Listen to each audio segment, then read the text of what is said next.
Hello and welcome to the Winner's Circle. So wonderful to see you. As you're aware, I'm Dr. Sean. We like to have guests on who know something about some things that we don't and some information that can help us in society. We like to focus on physicians a lot and people that are in the healthcare and mental health realms.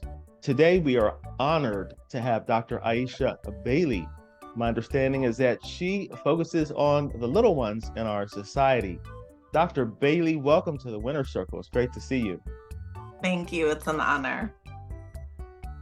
Goodness, I want to get to know you better. I know that you're in my hometown, Tallahassee, and I just realized that, and it's so awesome.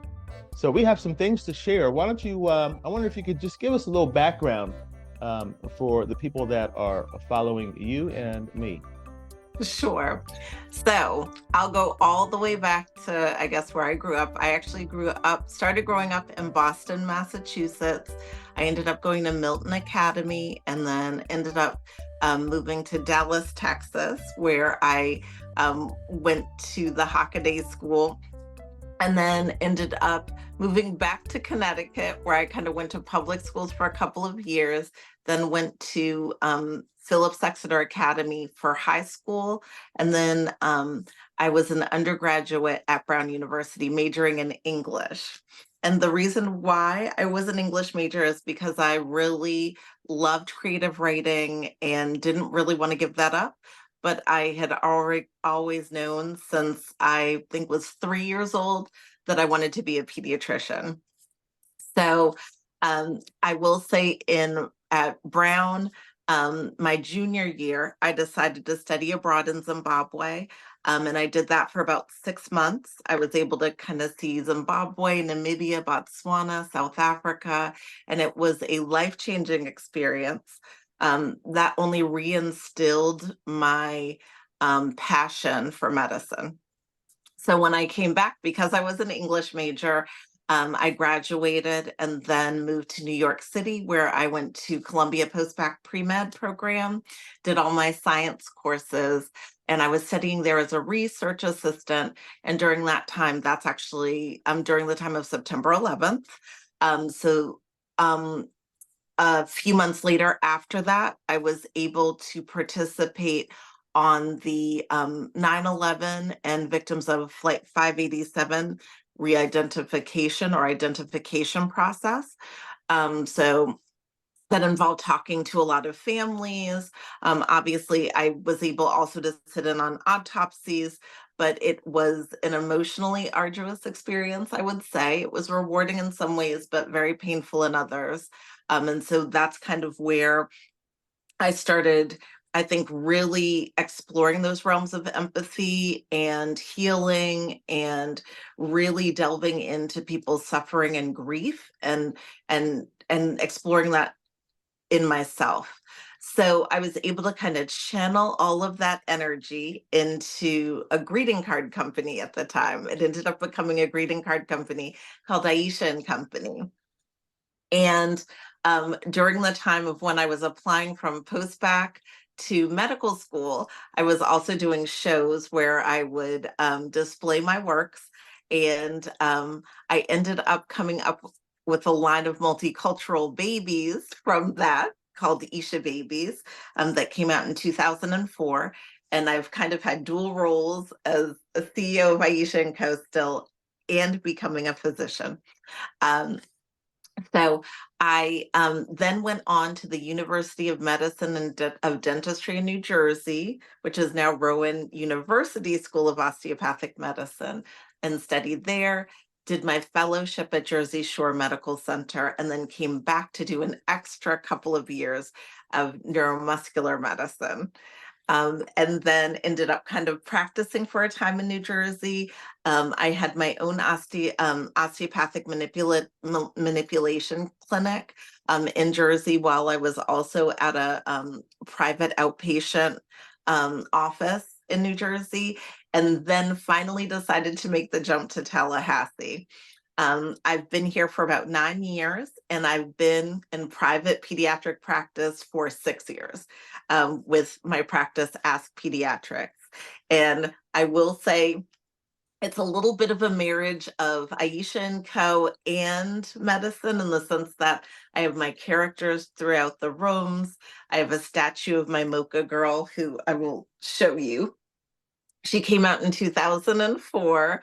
And so I have a big one of her, I guess. I know it's kind of blurred, but I have a big one of her in the office. So I just like kids to come in, see, be inspired. So Wow, what a storied background. It sounds like the history of somebody who's like 75. Wow, you've been doing some work and so many different experiences, some yeah. global, multiple places in the country, so much variety, trauma, non-trauma, neuromuscular. I mean, wow, that's a lot of experience. So a lot to share. How did you choose to become a pediatrician? I've always wanted to be a pediatrician. So I would say from I was 3 years old, and my brother got sick. We were in Boston at the time, so I went to Boston Children's Hospital. It was the first time I had ever gone to a hospital, and I was just so excited. And so my brother turned out okay. Everything was okay, even though that was, kind of a scary experience. But after that, I kept telling my father and my mother that I wanted to be a nurse. And so they were like, that's great. And then one day, before bed, I remember I told my dad, I'm going to be a nurse. My dad said to me, well, you can also be a doctor. Have you ever thought about that? And I think he kind of gleaned at that time that I had only related men to being doctors and women to being nurses. So which is fine. But so after that, I was like, oh, well, I want to be a kid doctor. I want to be a pediatrician. So I think from the time I was 3 all the way up, I would tell people that I wanted to be a pediatrician. I will say, during the time, I think it was after 9/11, when I was doing my greeting cards, I had my babies. I was kind of on the fence, even though I was applying to medical schools, I still was kind of rethinking a different path for myself. But I mean, if we talk about the universe and what have you, it was almost like every single person who I had talked to along the way was saying, like, you were meant to be a pediatrician. You've always talked about it. This is what you want to do. And it kind of helped me make my decision, as well as just kind of being introspective. So yes, I've always wanted to be a pediatrician.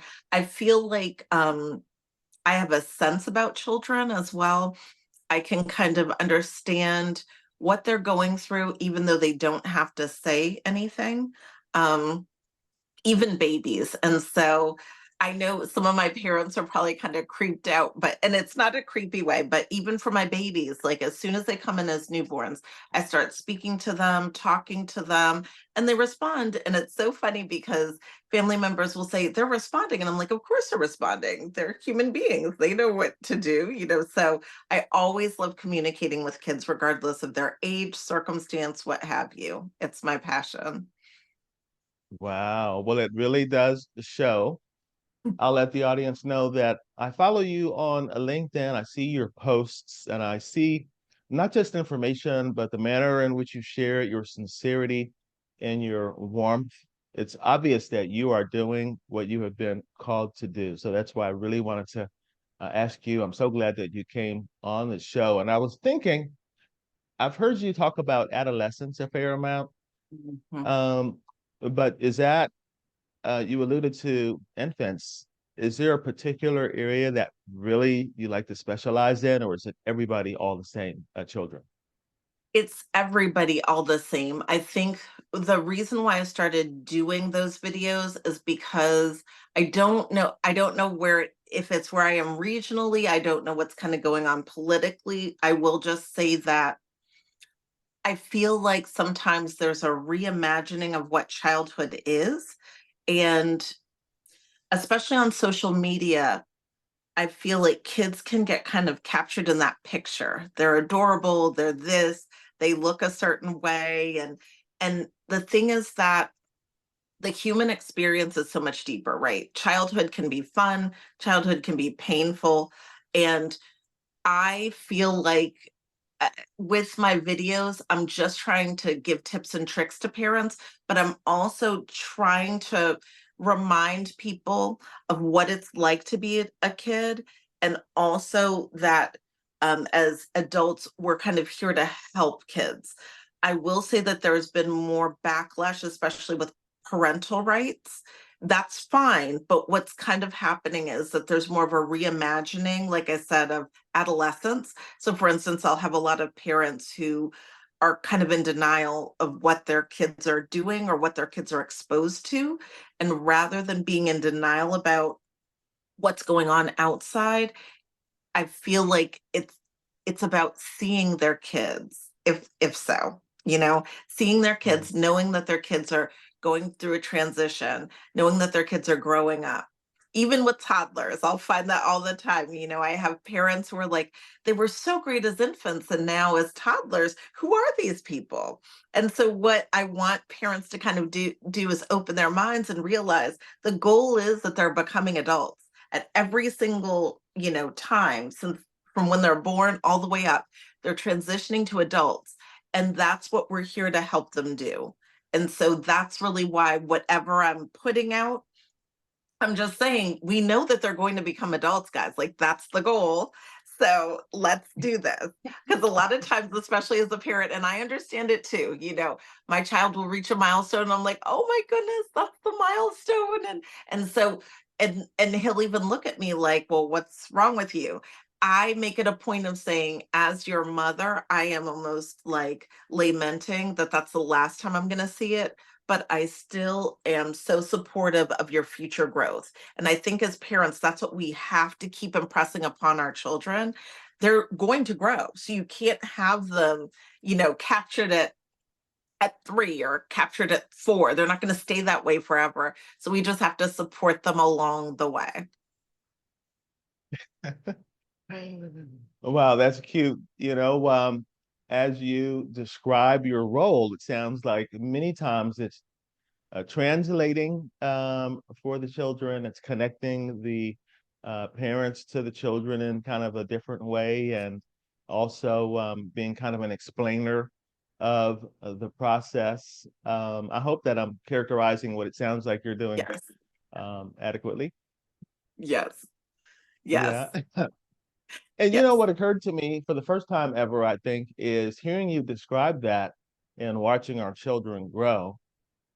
When they grow, well, we're all sharing it. I mean, when they Right. reach these milestones and when they leave a place that they were, well, it kind of urges us to make some growth and development also Yes. as their That's parents it. and being connected. That's it. Yes, I love that you said that, because a lot of times I'll get parents who are locked into lamenting the change, but the change is going to happen and the change is necessary, and that's what we want to happen. So it's just also helping parents do that. Like, for instance, if when I have my prepubescent, kids, and they come in, both boys and girls, and so I'm starting to broach some subjects, and parents are like, oh, and I'm going, but we knew it was coming. This is good. Like, kind of get excited for it. Show the child that you're excited, because sometimes I'll get kids who will move into pre-adolescence and they have full on anxiety. I mean, panic. And I'm going, we it's going to happen. I mean, that's certain, unless there's something wrong, and then we got to get that fixed. But we're trying to make this happen. So it's life. We have to accept it and we have to celebrate it. So yes, that's exactly what it is. That's so funny. So do you see that moms and dads struggle with this particular issue? And I'm asking this because I recall when our oldest, when she went to college, so she was the first one to leave the house and not be there like every night and every weekend. Well, before that, we were watching all these movies together as a unit, and we had even an island made for all of us. And so when she left to college, it's like there's that one spot that was gone.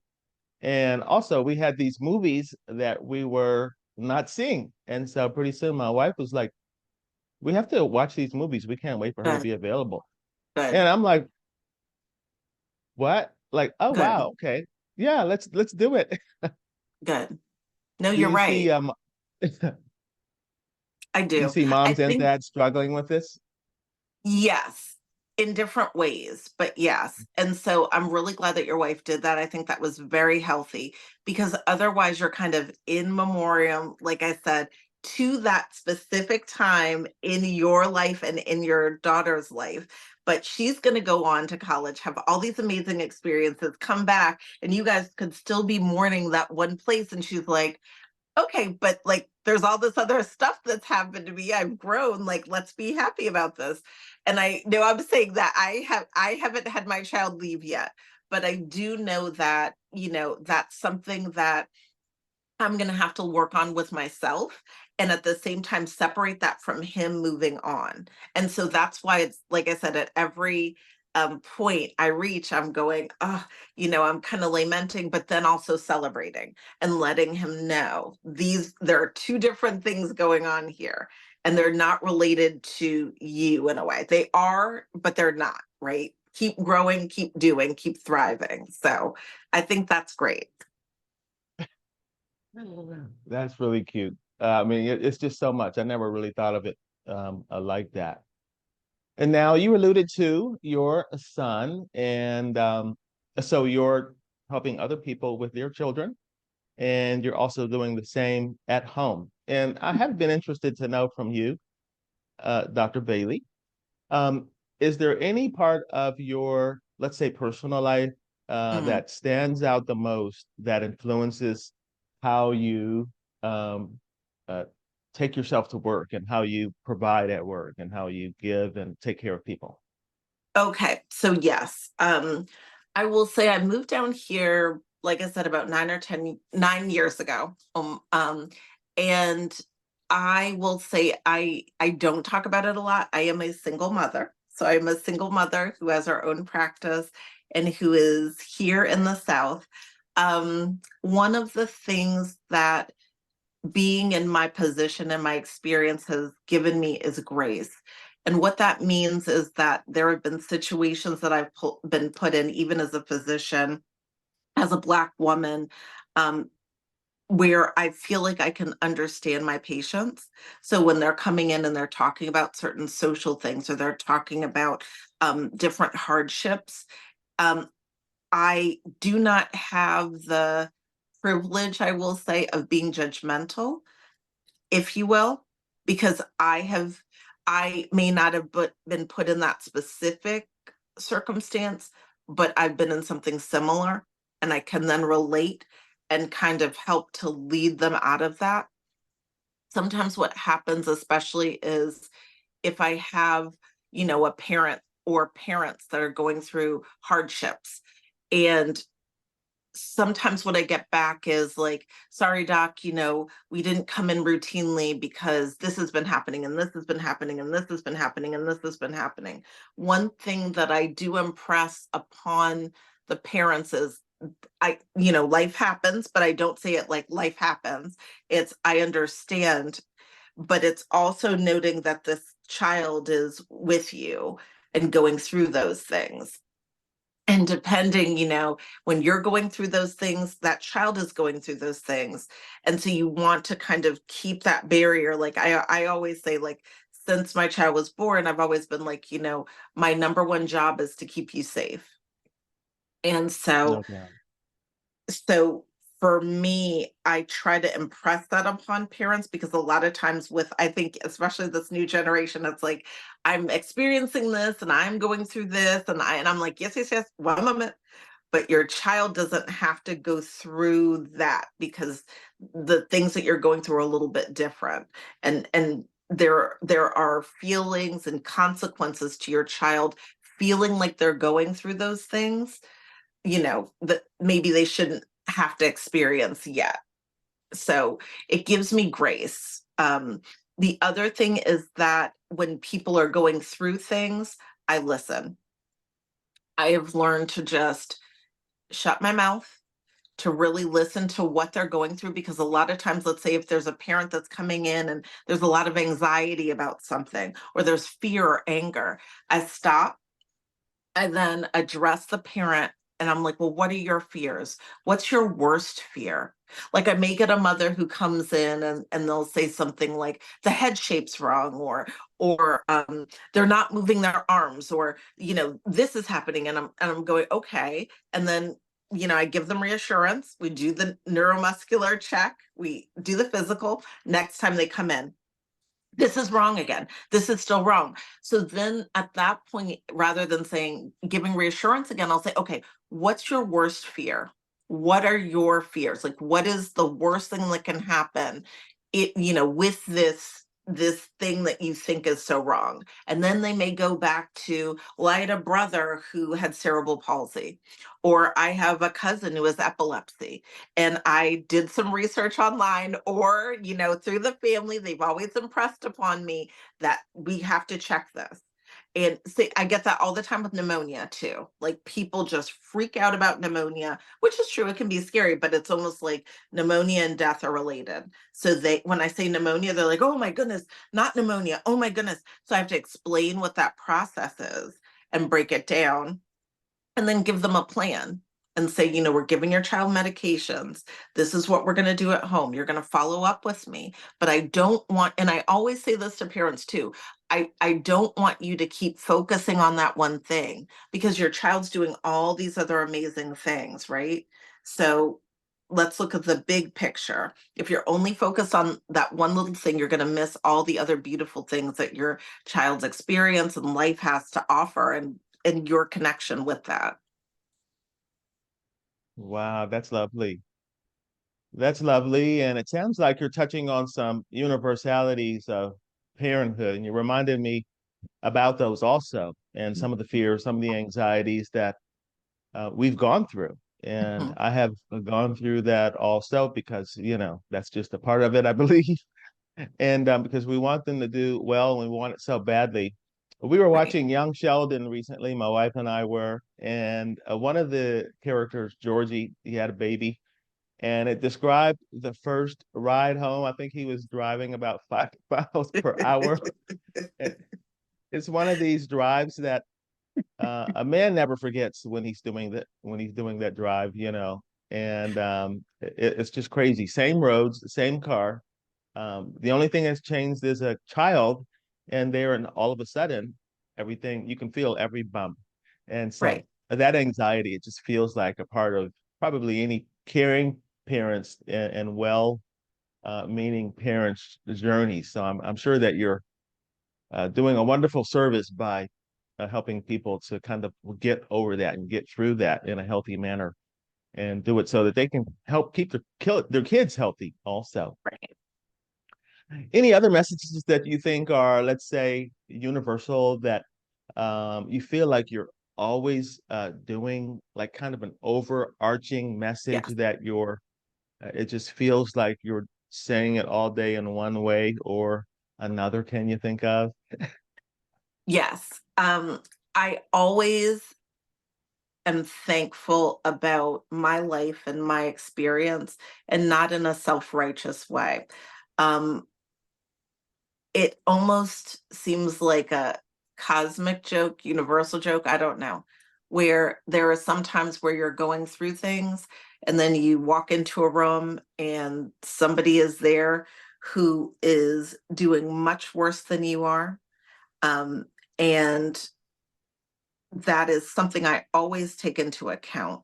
So, you could be in social, like, and I have been in social situations a lot where people lament over things that are so frivolous, but I don't say that because, it's like I could be in a room, you see sexual abuse, physical abuse, financial hardship, domestic violence, um, all sorts of horrors, and you go through that all day, and then you could go to a social situation and someone's getting angry about their car, or their nails aren't right, or they were trying to find that perfect dress, and this has been bothering them all day.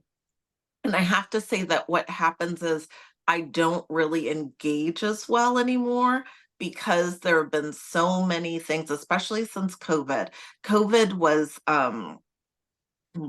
it was really hard for me, because I was running my practice. I was a single parent. So I was literally, and there was a time where I was sequestered in my home, obviously, but doing telehealth, and still like doing kind of a pseudo homeschool. And I thought I was going to lose my mind. But then when I had to go back into the office, it was really just me. And that was terrifying because I knew that I could potentially be exposing my child to certain things. And so there were rules that I had, like with decontamination and like coming home and not entering the house at certain times. And this was where, the rubber meets the road with what I was saying, where you're going through things, but you don't want your child to have to experience them. And unfortunately, some of that he had to experience. And I think that there were consequences to that, but he's now, definitely more health conscious. But all I'm saying is that it impressed upon me the gravity of loss, the gravity of despair that people can have. And I never assume that I'm the worse off in a room, and at the same time, I realize that, and this too, Sean, as a physician, you could be having a horrible day, but when Mm. you walk into that room, I'm not bringing that day with me, right? I'm not going to sit there with Exactly. that patient and say, oh, whoo, I've had the worst day. This happened, that, because that's not about me. It's about Right. my patient. It's about my patient's family. And that's helped shape my life, how I look at people, how I interact with others. So that to me has been really a humbling experience and one of the biggest, most valuable learning experiences and how I connect with others. Mhm. Wow. So this is how you walk into each examination room all day long. And when we say examination room, are you going into the hospital too, or are you in the Yeah. office primarily? Just the office, yes. Uh-huh. Okay, okay. It's nice to be able to dedicate ourselves to one area and one place of care, I think, and set it up the way you want to, the whole environment. So you are a solo, or do you have other colleagues there with you? Right now, I am solo. I did have a nurse practitioner with me before, and I'm still looking at growing that again. But yes, I think we have a specific philosophy. So I started the practice really because I wanted children of all different socioeconomic, cultural, religious backgrounds to be able to come to a place where they're cared for and respected and seen, regardless of insurance. And it's very, it sounds like, okay, that's great. Obviously, everyone would like that. But the issue is that I was seeing that there were a lot of disparities. So I would see that um, in other practices where I was, nothing in particular, but an overview, with Medicaid patients versus commercial, there were some differences in how, people were greeted in a way or treated or made to feel. I did not want that for my practice. I wanted every child to be able to come in, get what they wanted, feel seen and heard, and it works. Some of my parents are really surprised when, my patients will say to them, like, I have a headache. I need to go see Dr. Bailey. And they're like 3 or 4 or 5, they're going, wait, how did they know that? Because they know that they're sick, they know that they need to be treated, and they want to come see me, and that's fine. Some parents are surprised when kids will run up and hug me, or they're like, well, it's because I'm impressed upon, especially the children know I'm here. It takes a certain energy to do it, but I'm here for healing. I'm here for them to talk about their fears and to talk about other things. Now, I will say there are times, like the other day, I was treating a child for something else, and they started talking about their fears about death. And their parents were like, "What? Wait a minute. Like, that's not what we're here for." I didn't say to the child, "Hey, that's great. I only have like 2 more minutes left, and that it's not really convenient for the." We talked about death. And why? Because especially after COVID, I'm seeing more children and not teens, yes, but more school age children, young children who are wanting to know about death, who want to know about if they're going to die. They think about it all the time. They're not suicidal, but they're focused on it. And it's something that's part of their lives. And so, what I can kind of do is impress upon them that death is always a part of life, but we always have to stay in that moment and, celebrate our lives as they are unfolding. And it takes depth. I know it takes kind of breath with that for me to be able to talk to children about death, but it is so shocking to parents, and I understand, but kids think about these things. Kids have real fears. Like, it's not just I didn't get that video game, or I'm a baby, Right. and right? Babies are even concerned about their own safety, right? Are you going to help me? Like, I can't move around myself. Are you going to pick me up and get me out of here, or help me when I'm scared? So these are real fears. And so it's really seeing that where the child is and talking to them and communicating with them at that level. So Yeah, we're back to that core about you that I noticed even on the internet and even on LinkedIn, that part of you that really is talented and committed to making that connection and being empathic. And it sounds like you just built a practice around it. How's the yes. availability? Are you able to get in for people that, let's say, they call, they see this video and then they want to see you for the first time? Will it take months and months and months, or you available? So right now, I would say I am kind of touching, and this sounds crazy. I'm kind of touching about 3,000 patients, if you will. I'm not there yet. We're just, yeah, but yeah, so there is availability. There's some availability. I'm looking at bringing on another mid-level practitioner or practitioner in the near future, and that will also help as well. But whomever I do bring on will also focus on those core values that we have, because again, I'm not doing anything where I'm just bringing in somebody who's just going to do the work but not connect, right? Because there's deeper work that's needed. Um, so I would Right. say availability, yes, there is availability. My staff will be able to get you in. I would say we're more weeks than months. And it sounds a little bit crazy, but it's like a lot of our patients we see like once a year and things like that. So yes, we can get you in. We've been seeing a lot of newborns lately as well. So yes. Excellent, excellent. And you're in Tallahassee. I wonder if you don't mind just offering your address there in Tallahassee. Yes, it's 3375 Capitol Circle Northeast. It's building D, and it has the balloons out front. We have some vinyl balloons and a nice sign. It's off of Raymond Deal and Capitol Circle. I so in that office park right there. I actually know where that is. Oh, great. See? So so remarkable. I can't get over that. And I follow you on social media. Is there any particular platform that you want people to connect with you on? I would say, I think the YouTube channel, I'm going to start expanding the YouTube channel a little bit more, especially because I've recently done some talks on adolescent depression and kind of adolescence itself, and accepting adolescence.